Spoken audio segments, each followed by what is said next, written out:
All set to go? Great. Hey, listen, can I just say welcome to Fieldays. It's awesome to be here. You see the best of New Zealand on show.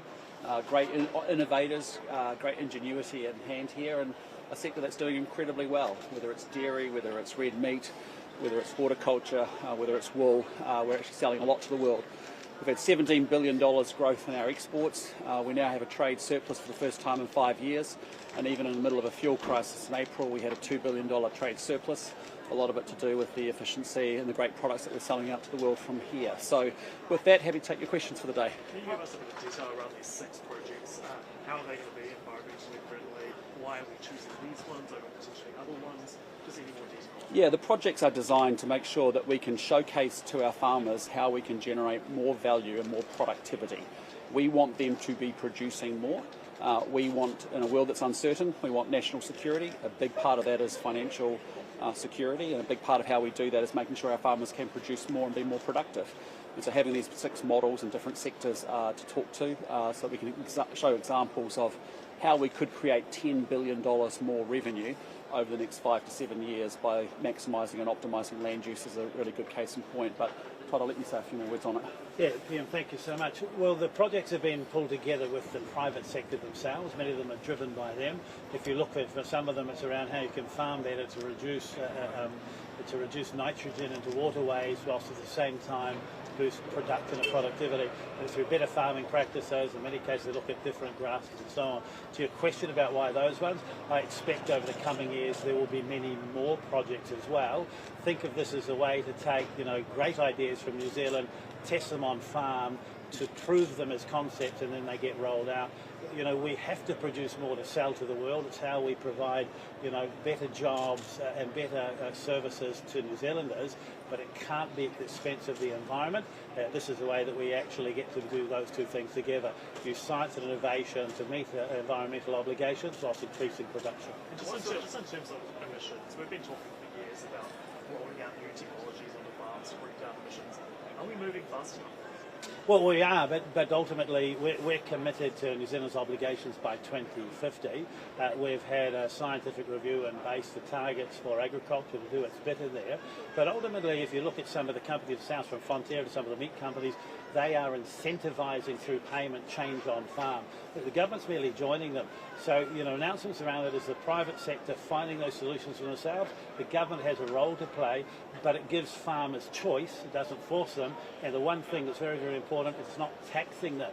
What we have to do is produce more whilst meeting our obligations. Not do what many countries are doing, is saying the way that you improve the environment or climate change is to farm less. We can't do that. People around the world want the food that we produce, but this is just to provide choices. It's not forcing farmers. And what sort of conversations have you had with the agriculture sector and various different companies on this, and what's been their reaction of yourself and maybe the Prime Minister?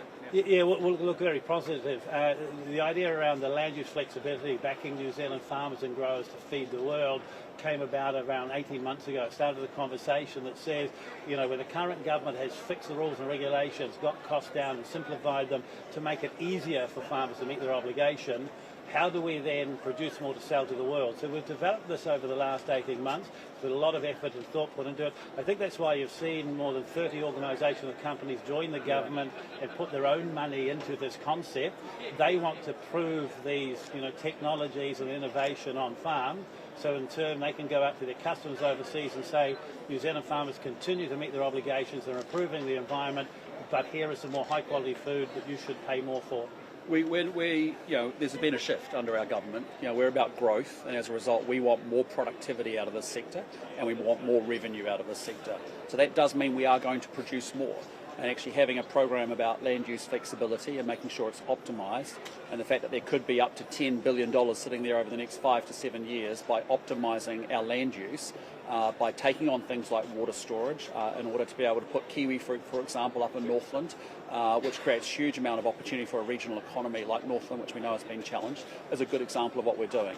We want to be able to, yes, we'll deliver on our sustainability goals, but that's not the end game here. The end game here is to make New Zealand more prosperous, and we're unapologetic about that. And part of it is making this sector even more productive than it has been. What would be your message to some of your would-be critics, for example, the Greens, that might raise an eyebrow at a policy like this? Well, I'm about making sure that we make this country unapologetically more prosperous and wealthier. And the way we don't do that is by shipping off 30%, shutting down 30% of our farms and shipping that volume and production offshore.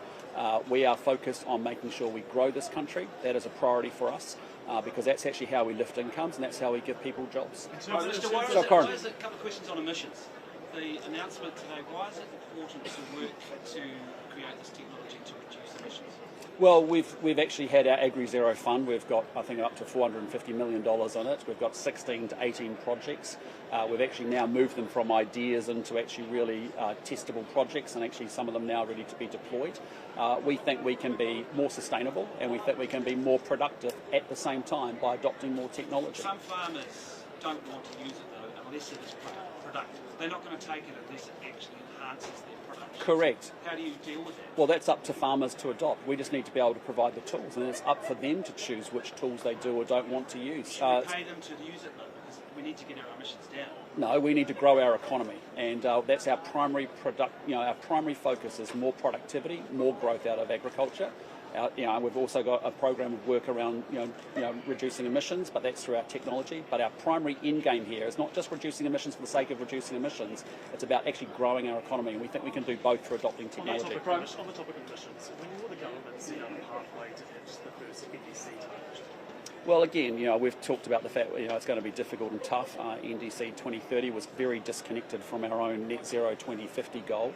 NDC 2035, now is aligned with our internal domestic track to 2050.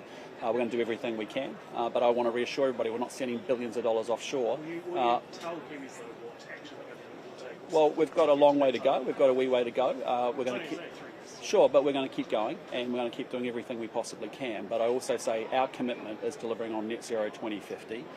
Different plans that we've seen suggest that we could get there earlier. Programs like this, where we actually are adopting technology to drive up productivity and to grow this sector, as well as to help make it more sustainable, do both those things at the same time, are important. So we'll give it a good go. It's tough, but as we know from NDC 2035, it's aligned to 2050. There's a lot of countries that are struggling with respect to NDC 2030 as well. We need to see where the globe goes as well on it. ACT would pull out of Paris if there isn't a relaxation or softer methane targets that can be accommodated. What is National's view on Paris and whether we stick to it? Well, we think, our government, our coalition government has decided to stay in Paris because actually it would just penalise and punish our farmers tremendously. Large multinational companies that we sell to, also our competitor countries that would love nothing worse than to kick New Zealand products off shelf up and down supermarkets all around the world. And so for us, it's in our interest to stay in Paris. I just say to you, it's not Paris that was doing our farmers in, it was actually Labour that was doing our farmers in over the last 6 years, or previous 6 years, under their government. So for us, it makes sense to stay in. But again, we need to make sure that we are competitive. You've seen us make changes with respect to the methane targets. You've seen us say we're not introducing agricultural pricing. We do not see a need for it going forward. And those policy announcements we made over the last year or so. You say coalition is all on board in Paris, but 2 of the 3 coalition partners are actually sounding like they've got jitters. Well, how strong is that commitment? Well, you've seen a coalition government which comprises of 3 parties make a government decision, and that's what we've made. How competitive is securing the rural vote going to be between the coalition partners at this stage? Oh, look, I mean, we're just worried. We're just focused on making sure we do the right thing by this sector. This is an exciting sector for New Zealand, so we are getting Wellington out of farming. You're seeing a national party that went to an election in 2023, and we've implemented the policies that we talked about. You're seeing us already talk about the policies that I know are important to the Federated Farmers, for example, that they've raised as part of their election manifesto. We're a party that backs farmers. We understand it. We've got a big agricultural caucus that shapes a lot of our policy thinking, and I think if you're in agriculture, it's a 2-tick blue campaign. It's pretty straightforward. You're here. You keep breaking caucus rules by saying Mr. Luxon talks a lot about agriculture. Can you talk about how Mr. Luxon differentiates himself to other national leaders in terms of agriculture support? They spoke about agriculture much less in caucus. You're here for 2 days, which I think is more than other major party leaders as far as I'm aware. Why are you choosing to spend 2 days in France? Well, I've been coming here even before I came to politics, when I was in New Zealand, and because I love this sector, and I love what happens here. I've been coming here for 2 days, I think, last year as well. So for me, it's just a great way to get around, meet as many people in the industry, find out what's going on. But I hope you guys get a sense of it, and I hope there's a real appreciation for what agriculture does for New Zealand, because it provides up to $10,000 for every man, woman and child in this country, and we want to back our farmers. They're the best in the world. We want even more ambition, we want more productivity, we want more growth from them, and we're doing everything to make sure we get the settings right so they can step up and nail it. What sort of vibe have you got from the punters today? Oh, it's been very positive. How is it not to be positive? We've been growing our exports, we've been opening up new markets thanks to the work of Todd and others and our teams. We were talking before about the growth we're seeing in the EU, having brought that agreement into action much earlier.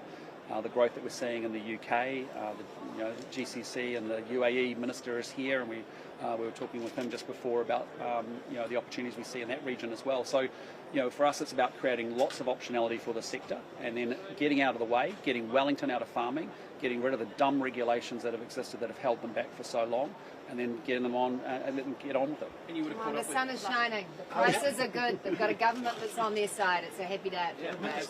You would have seen the Labour Party. Oh, sorry, Sorry, go ahead. Richard. Yeah, the Federated Farmers, what they wanted from the election document they put out on Sunday and Monday, no new taxes on farming. Are you able to give them that assurance over the next term? Yeah, I'll let you talk to that. Yep, yeah, of course. 100%. We're not about taxing farming. We're about growing farming. So there would be no taxes that would No impact new it. taxes for farmers, no. What about everybody else? There's only one party in Parliament. No, that's Yes. a lie. There are two or three. The Party Māori, the Green Party and Labour have a very clear plan, and that is to tax people more. That will definitely include Hurt farming. farmers if your eyes closed for growth. That is not the position of the National Party. So will that be a general policy going into the election? No. Richard, I think you should know after 90 years of the National Party, we are the party of low taxes. Labour are the party of high taxes. It's as simple as that, my friend. Have you got any So, quick Corin. Question just from the gallery office from RNZ. They want to know whether you think that whether the police commissioner has got too politically involved by launching a police review into Rakesh Naidu, the superintendent turned Labour Party candidate. No. And You're not concerned why at all not? that it's overreach? No, not at all. Just Why? like that. Because I respect the independence of the police commissioner, as does the police minister, and we think the police are doing a great job in this country. But that's up to him. And no, excuse me. What's your question? Getting involved in politics for a police commissioner is a bit off. He's not doing that. Ginny I think Anderson- you'll find it was Rakesh Naidu who got involved in politics. Yeah. So it's not Ginny overreach. Anderson this morning said essentially that Mark Mitchell was putting words in the police commissioner's mouth and controlling what he's saying. Do you think that goes too far? Yeah, that's a load of rubbish, and I think she should withdraw those remarks because Mark Mitchell respects the independence of the police commissioner and the police, as does this government. That's an employment matter for the police commissioner to step into, and he's free to do whatever he wants to do. But I think that I heard those remarks this morning, and I think that was dead wrong. You would have seen the Labour Party's first policy announcement this morning. What are your thoughts on that? First policy announcement, wow. Yeah, well, again, classic Labour, really, isn't it? I mean, you're going to take money out of the NTLF, which is already oversubscribed, so that means you've got to cut something. So what are they cutting? We know they're not going to say what they're going to cut, so they're probably going to increase taxes and increase borrowing. And so it's more of the same. Again, a plan without a proper funding to it, and more tax, more debt. It's as simple as that. Do you think something like this would make a difference for Kiwis struggling with the cost of living?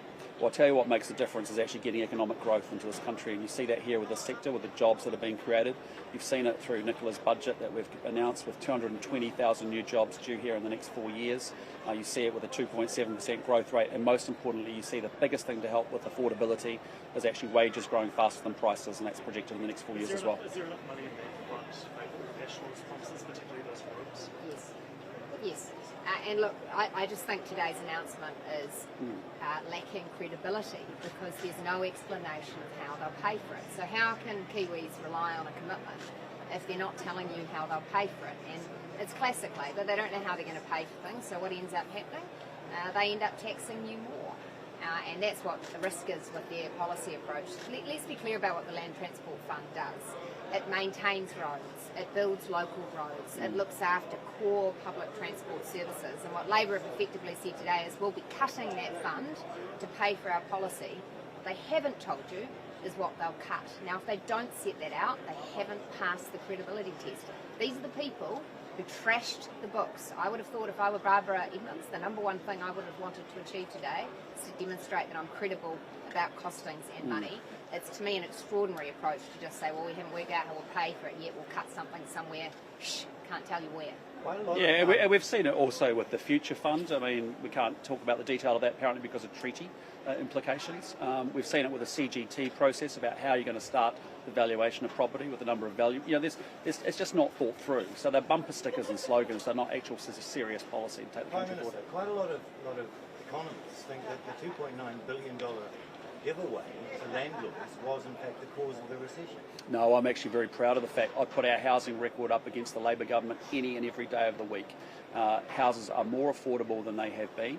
We've got how that's okay. Excuse me, do you want me to finish the question, sir? Yeah, okay. Be respectful, please. And I say, on the housing side, we have, we've seen more affordability in terms of people wanting to buy houses. We've got about a 29% of first home purchases happening there.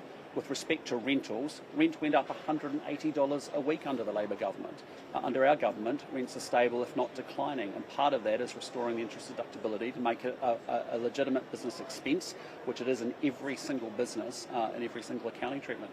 I put our record up against social housing. We left government, we came back, there has been a fourfold increase in the social housing wait list. We've taken 6,000-7,000 people off that wait list and put them into proper homes. We ended the debacle that was emergency housing. 85% of those kids are now in dry homes. That's fantastic. So I'd put our housing record up against Labor any day of the week. Crusaders or Chiefs? Crusaders. Chiefs. Crusaders for sure. It's I think Friday they've. night, not Saturday. Yeah, I know I'm in a bad part of the country to be saying that, but it's and we'll lose some votes here as a consequence of that. But no, the Crusaders are looking good. Absolutely. Minister, they win nice or they win ugly, but they win. And that's a good lesson for the National Party. Prime Minister, you're in a district, Waipara district, that's having a 10.5% rate increase. Yeah. You're in a region that's dealing with growth. Yes. How are you going to help this region? Because this rates cap, it's just going to pass on to me, the rate card. So how can we... I'll let McClay talk. Growth is good, but... Yeah, it is. Well, look, I've spoken to a few of the local leaders here who are taking the government's opportunity to do some amalgamation talking and are really taking that bull by the horns. So that's good to see because they see the opportunity for more shared services, less duplication with local government reform that will allow them to bring those costs down in the future. They also see we're a government that's on the side of growth. We're overhauling the resource management system, the development levy system. We're creating a new housing flexibility fund so that growth can pay for growth.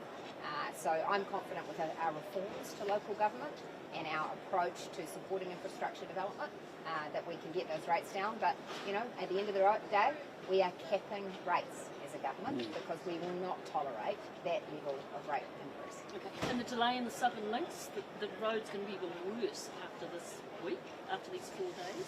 Can you give us some hope about Southern Links? Well, I'll give you this hope, which is we committed to the Cambridge to Piariri state highway, and we funded in this budget, and we're going to get it done. We're committed to the Southern Links. You will see us fund it in the future. You will see us get it done. Thank you, everyone. Thank you. Okay, thanks, team. Have a good day. Enjoy